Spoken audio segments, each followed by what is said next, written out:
We just love to feast around here. Look at this incredibly beautiful meal. I have lettuce and celery with parsley that has like a tahini dressing. Sea salt and pepper. There's some more of those beautiful colorful vegetables. A really awesome, super simple roasted parsnips. White rice that has a little garnish of ground black sesame. I've got a quarter I should say, of a sweet dumpling squash, kind of like an acorn, but it's not an acorn. And this awesome lentil tofu peanut mix. It's got chopped dry roasted peanuts in a peanut sauce made from PB2 powder that Don made.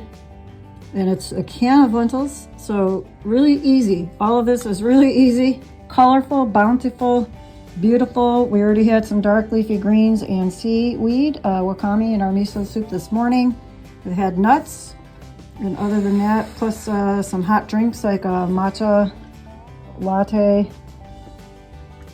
And this is it. This is our meal. Beautiful.